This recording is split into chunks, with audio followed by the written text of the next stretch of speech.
हो तुम आगे बढ़ो, हम तुम्हारे साथ हैं। या निर्णय महायुती सरकारच्या निषेधार्थ या ठिकाणी आपण सारी जण बोदवड तालुक्यामधून शेतकरी, शेतमजूर, दिव्यांग बांधव यांच्यासाठी आज या ठिकाणी भारतीय राष्ट्रीय काँग्रेस, राष्ट्रवादी काँग्रेस, शरदचंद्र पवार आणि आमच्या महाविकास आमचे सहकारी आणि समविचारी सर्व संघटनांनी या ठिकाणी या बांधवांना, शेतकरी बांधवांना पाठिंबा देण्यासाठी मोठ्या संख्येने या ठिकाणी उपस्थित आहे। मी सर्वांचं या ठिकाणी सहर्ष स्वागत करतो आणि दिव्यांग बांधवांच्या ज्या मागण्या आदरणीय बच्चू भाऊंनी सातत्याने मागणी लावून या शासनाला धारेवर धरलं, तशाच शेतकरी बांधवांच्या ज्या मागण्या त्यांनी मांडल्या आणि या महायुती सरकारने निवडणुकीच्या काळामध्ये जी तुम्हा आपल्या सर्वांसाठी या ठिकाणी लबाडीची भाषणं केली, निवडून गेली, परंतु त्या ठिकाणी कुठलाही चकार शब्द बोलायला तयार नाही, शेतकऱ्याचा श म्हणायला तयार नाही, शेतमालाचा भाव ठरवायला तयार नाही।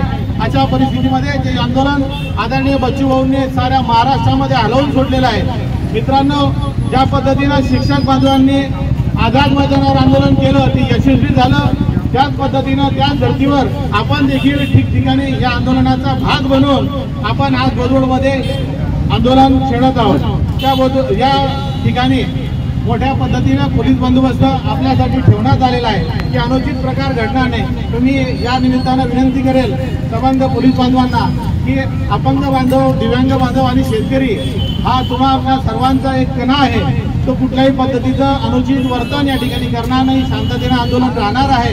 त्या निमित्तानं मला असं वाटतं की जवळपास दिवसभर बसावं की काय, म्हणजे या आंदोलनाचा एक भाग म्हणून।